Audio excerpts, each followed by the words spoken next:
Mayong adlaw, I will not be answering any questions for today, but I will be relaying a message. So, the day he was flown to The Hague, I sent my papa on his Viber what I posted on social media that day. It said, I will forever walk with pride, knowing that I am your daughter, your blood. The strength you raised me with will go untamed. I will stand by the promise I made you today. I love you. And dare I say, it did go untamed.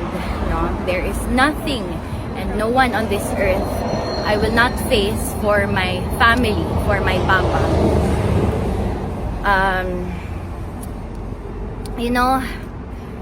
For me to be able to love this fearlessly at such a young age speaks volumes on how Rodrigo Roa Duterte raised me. Do not be fools and think he will die with his body. His fire burns in the bluest of blue through Congressman Pulong Duterte, Vice President Sara Duterte, Mayor Baste Duterte, and through me was nobody yet but Justice Kitty.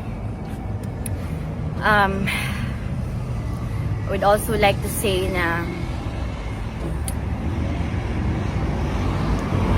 he's strong as ever, strong still, while his body might become frail, spirit as breakable as always.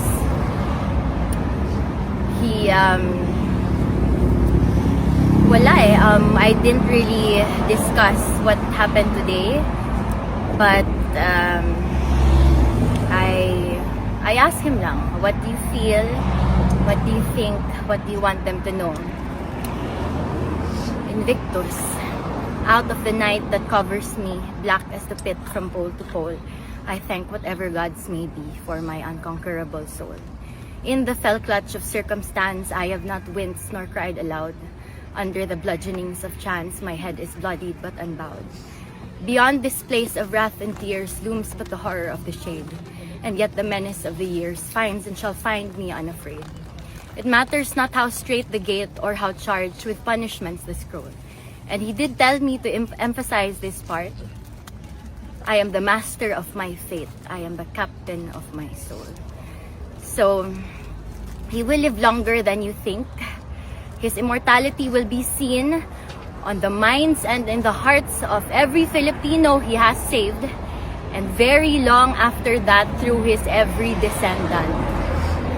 So, if you've noticed, the strongest and most controversial personalities are always either to love or to hate. So remember this, no matter how much you hate PRRD, there will always be someone, no scratch that, there will always be millions who love him just as much or even more. Yes. If you think you will win, no, you will not, because either way, invictus. Thank you.